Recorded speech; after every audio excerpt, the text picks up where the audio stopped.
Bienvenue, c'est le grand débat des vraies voix sur Sud Radio à 18h32, les élections régionales. Et donc ces accords, ces alliances, ces tractations à gauche, en Ile-de-France par exemple, l'accord entre Julien Bayou, Audrey Pulvar pour le PS, Clémentine Autain pour la France Insoumise, unis donc pour faire barrage à Valérie Pécresse et d'ailleurs Julien Bayou qui a parlé de Front Républicain dans cette région. Plusieurs autres alliances de gauche ont été annoncées en Auvergne-Rhône-Alpes par exemple.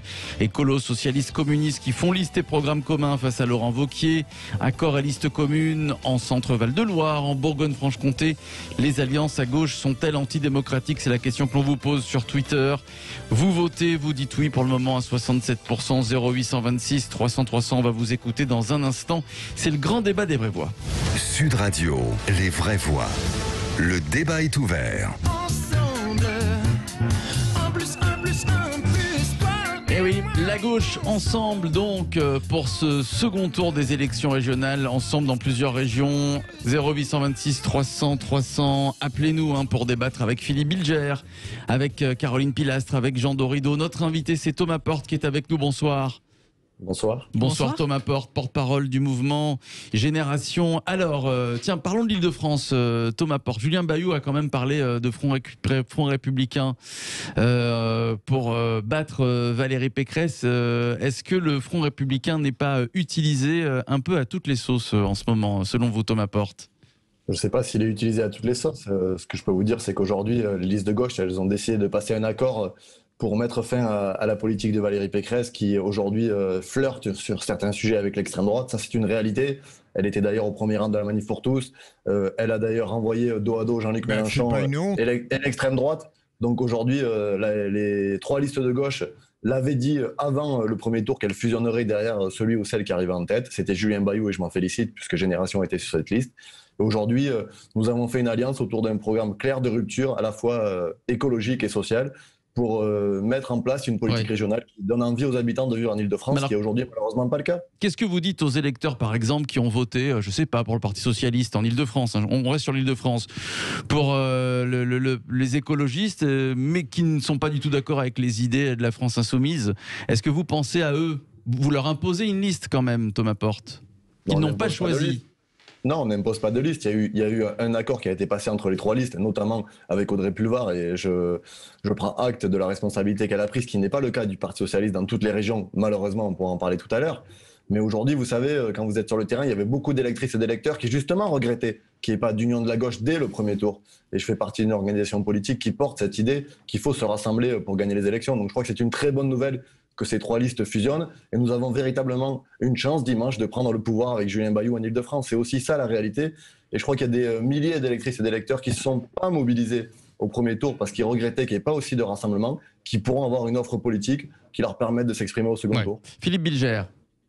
Mais Thomas Porte, pardon, je le dis aimablement, comment pouvez-vous qualifier Valérie Pécresse de personnalité d'extrême droite? Premier point. Deuxième point, l'union que vous avez réussi à faire en Ile-de-France n'est pas un front républicain. Vous l'admettrez, ce sont des adversaires de gauche qui sont réunis pour l'abattre, ce qui me paraît tout à fait normal. Ça n'a rigoureusement rien à voir avec le Front républicain dont on parle à propos de Mariani et de le LR, voilà. Muselier. Donc Muselier, pardon.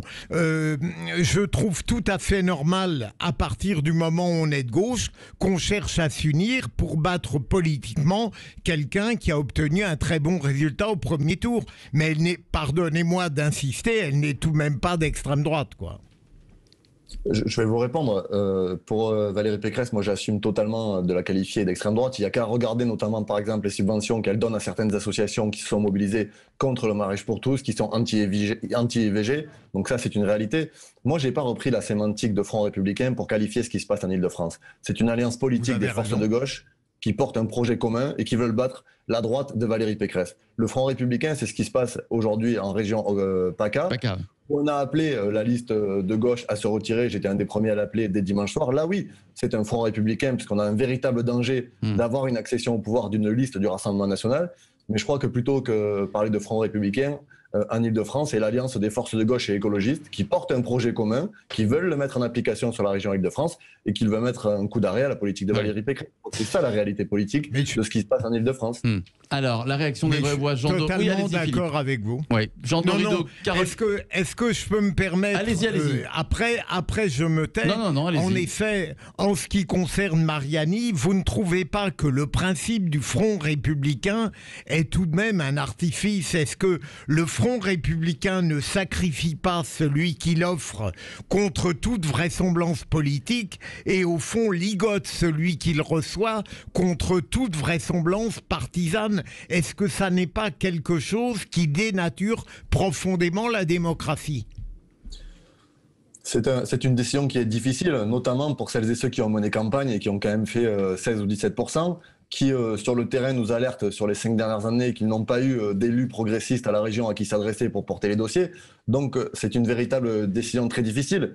Mais je crois qu'on ne peut pas aujourd'hui jouer avec le feu et avoir une région comme celle de PACA qui peut basculer dans l'escarcelle du Rassemblement national, parce qu'on sait ce que c'est les politiques de l'extrême droite, on les expérimente dans certaines villes, et aujourd'hui on ne peut pas avoir une région qui coupe les subventions à des associations, qui mène des politiques qui visent certaines populations, qui excluent des gens entiers du territoire, et qui ne sont pas les réponses qu'on souhaite apporter aux populations. Donc c'est véritablement pas la meilleure solution pour battre l'extrême droite et pour mettre un coup d'arrêt à ces idées-là, mais c'est au moins, sur un moment donné, un moyen de leur permettre de ne pas accéder au pouvoir. Et c'est déjà un premier élément dans la bataille qu'on mène. Ouais. C'est-à-dire que si demain on a une région avec les moyens et les compétences telles qu'elles sont aujourd'hui, qui est gouvernée par l'extrême droite, on peut craindre le pire pour des milliers d'habitants de ce territoire. Donc nous, on prend la responsabilité de dire qu'on ne veut pas ça. Ouais. Thomas Porte est avec nous, porte-parole du mouvement Génération. Et vous, dans un instant, 0826 300 300, on va accueillir Pascal du Lot-et-Garonne. Jean Dorido, juste après Caroline Pilastre. Jean Dorido. Non, mais écoutez, je reste un peu sans voix. Je crois que c'est Albert Camus qui disait « mal nommer les choses, c'est ajouter au malheur du monde ». Et c'est vrai qu'associer le nom de Valérie Pécresse au terme d'extrême droite, là vraiment, chapeau l'artiste, hein, monsieur Porte, hein, vraiment, je suis admiratif d'un tel culot. Mettre dans le sac de l'extrême droite les personnes qui sont contre le mariage pour tous ou contre l'avortement, je ne vois pas le rapport. C'est une liberté d'opinion, et c'est vrai que cette extrême droitisation systématique des opinions qui ne rentrent pas dans le giron, en l'occurrence de Génération, c'est assez insupportable, et c'est triste parce que ça nuit précisément au débat public. On voit que les jeunes n'ont pas voté à ces élections régionales, et précisément cette espèce de galimatie idéologique, si vous voulez, ça participe précisément de ce désintérêt de la jeunesse, parce que les jeunes sont passionnés par la politique, et quand ils voient à quel point on peut galvauder des termes aussi graves que le terme extrême droite, qui a fait quand même des millions de morts, et oser dire, avoir le toupet de dire que Madame Pécresse, pour qui voilà, je n'ai pas d'affinité particulière, simplement oser dire que cette personne est qu'on peut l'associer à l'extrême droite, là vraiment je crois qu'on touche le fond. Oui. Alors, Thomas Porte, vous êtes déjà expliqué par rapport à Valérie Pécresse, ce qualificatif donc de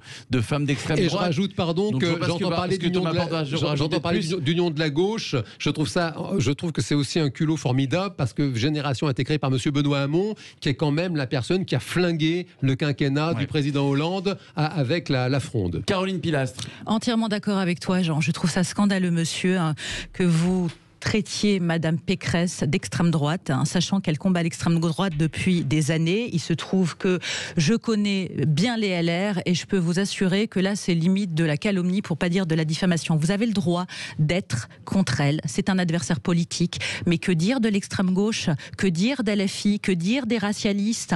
On parle de ce front qui, pour moi, est véritablement un front anti-républicain.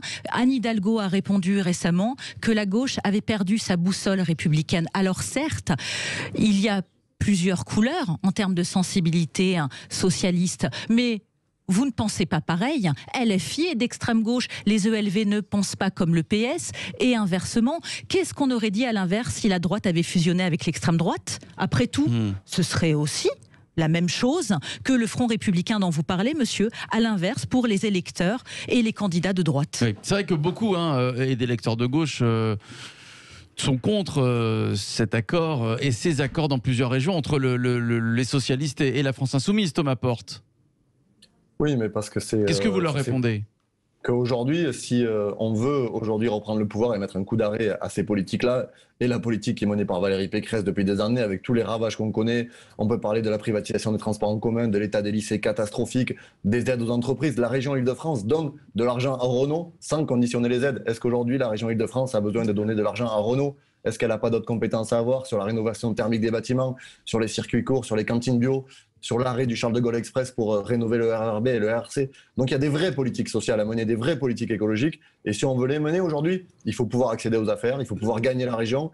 Et c'est pas une alliance, j'ai envie de dire, de façade, puisqu'on a quand même des véritables points communs. On a certaines divergences et ça a aussi fait la richesse de la gauche. Mais on a des points communs. Bon, en quelques heures, vous avez dû trouver un accord, en fait, c'est ce qui s'est passé. Là, j'entends. Vous avez fait des concessions sur. Là, j'entends un monsieur qui fait de la politique, qui parle, voilà, de privatisation des transports, qui parle de subventions à Renault. Là, c'est de la politique. Vous n'avez pas besoin, monsieur Thomas Porte, d'extrême droitiser Valérie Pécresse pour la disqualifier. Vous pouvez tout à fait, vous venez d'en faire la démonstration, faire de la politique et la battre sur le terrain des idées, mais vous savez, sans tomber dans la calomnie, comme le disait Caroline Pilastre. Exactement. Vous avez le droit, c'est votre adversaire politique, de l'attaquer sur son programme et inversement. Les Français en ont marre. Et c'est pas une question, une fois de plus, de sensibilité politique, de cette tambouille. Nous ne sommes pas dupes. Et ça, il faut véritablement le voir parce que c'est ça qui crée aussi l'abstention. Philippe Bilger, je vous donne la parole dans quelques instants. Philippe, Pascal du Lot-et-Garonne qui est avec nous et juste après, je vous donne la parole. Philippe, bonsoir Pascal, 0826 300 300. Bonsoir à vous Pascal. Bonsoir à toute notre équipe. Super émission comme d'habitude. Merci Pascal, on vous écoute. Et là, moi-même, je suis scandalisé d'entendre un individu raconter des choses comme ça contre Pécresse. J'ai été un ancien du RPR. Bon, je suis plus tout ça maintenant. J'ai complètement quitté toutes ces idéologies. Je pense que la gauche a toujours été, comme le disait à une époque quand j'étais en Seine-et-Marne, le député maire Jean-Claude Mignon de Damary-Lélis, l'opportuniste. Je retourne ma veste toujours du bon côté pour pouvoir avoir au moins une place pour diriger. Alors ce monsieur, j'espère que Madame Pécresse l'a entendu parce que je pense que là, il y a vraiment une accusation grave, quoi. Le Front National, est-ce qu'il est? C'est un parti politique comme un autre. Lui, moi, je ne suis pas du tout Front National, je tiens à vous le dire, ni même RN. Je suis nationaliste pour mon pays, j'adore mon pays, point barre. Mon père s'est battu, il était ancien prisonnier de guerre, ma mère était FFI très jeune en Bretagne. Donc voilà, mais moi, quand j'entends ces gens-là se permettent de critiquer d'autres femmes politiques, ce monsieur à quel âge pour se permettre d'agir comme ça? Parlons politique, mais parlons de ce qui se passe dans la région parisienne. Je suis un ancien de la région parisienne. On la voit évoluer mal, cette région parisienne. J'ai vécu dans un village, dans une ville de Comté-sous-Bois qui était communiste. Ça a toujours été communiste. Moi, ma mère me disait, quand Mitterrand est passé au pouvoir, la gauche au pouvoir, c'est 30 ans de merde. Eh ben, on y est. Ça fait longtemps maintenant qu'on est à la merde. Mais maintenant, les partis politiques, on n'a pas à se critiquer comme il le fait. De quel droit se permet-il ce genre d'action, quoi? Alors, les tambouilles, comme ils sont en train de faire, ils s'étonnent qu'après on ait de l'abstention. Mais c'est normal. On n'a pas envie d'aller voter avec ces gens-là, quoi. On n'a pas envie de les voir dans le pouvoir d'une région. Une région, c'est quand même quelque chose. Pascal, on va laisser Thomas Porte vous répondre et juste après, on va finir avec Philippe Bilger. Thomas Porte. Thomas, est-ce que vous ne regrettez pas peut-être ce que vous avez dit en début d'émission, en début de débat, Valérie Pécresse est d'extrême droite? Si vous préférez, je peux la qualifier si vous préférez, je peux la qualifier de droite extrême, mais jusqu'à présent, qualifier quelqu'un d'extrême droite, c'est pas de la diffamation, déjà, et de deux, je vais réagir sur une chose qui vient d'être dit, qui est extrêmement grave et symbolique de la période, c'est que non, votre auditeur a dit le Rassemblement National est un parti comme les autres. Non, c'est pas un parti comme les autres. Ne l'oublions pas. Et regardons ce qui s'est passé dans l'histoire, regardons aujourd'hui ce qu'il propose comme idée, ce qu'il véhicule comme théorie, et la haine qu'il distille au quotidien. Donc c'est pas un parti comme les autres. Et aujourd'hui, voilà, je souhaite que Julien Bayou accède véritablement à la tête de la région pour mener une autre politique qui mette fin à des années d'inégalités sociales et qui remette au cœur des priorités et des projets politiques publics de la région la question environnementale et la question de justice sociale. Philippe Bilger. Alors, Thomas Porte, je ne veux pas relancer un débat sur un autre registre, mais je suis frappé de voir à quel point l'idéologie qui est la vôtre, que vous avez évidemment le droit d'avoir, accuse les conflits, rigidifie les antagonismes. Premier point. Alors, sur le Rassemblement national, à votre avis, s'il n'est pas un parti comme les autres, est-ce qu'il n'aurait pas fallu demander son interdiction? Et s'il est maintenu dans l'espace républicain, est-ce que vous n'avez pas tort de dire qu'il n'est pas un parti comme les autres? Alors Thomas Porte, malheureusement, on n'a plus le temps. Vraiment en quelques secondes, Thomas Porte, s'il vous plaît. Allez-y, Thomas. On n'a pas la responsabilité de dissoudre un parti, c'est au ministère de l'Intérieur et de la Justice de prendre ses décisions. Et non, je crois qu'on a la responsabilité politique au regard de notre histoire de rappeler que ce parti n'est pas comme les autres, que ces statuts ont été déposés par quelqu'un qui a combattu dans l'armée nazie, que c'est le seul parti politique qui vient de soutenir Génération Identitaire, qui a été dissous pour incitation à la haine en raison de la race. C'est ça la réalité de l'extrême droite et du Front National en France. Et c'est pour ça que nous rappellerons toujours que ce n'est pas un parti comme les autres. Ouais. Merci Thomas Porte, porte-parole du mouvement Génération. Le grand débat des vraies voix, évidemment, à réécouter en podcast sur notre site sudradio.fr, l'application Sud Radio et en vidéo sur notre chaîne YouTube. Allez, dans quelques instants, les vraies voix font leur euro. Caroline Pilastre, Philippe Bilger, Jean Dorido et notre journaliste sportif Sud Radio, Alexandre Priam, qui nous rejoint dans quelques instants. À tout de suite.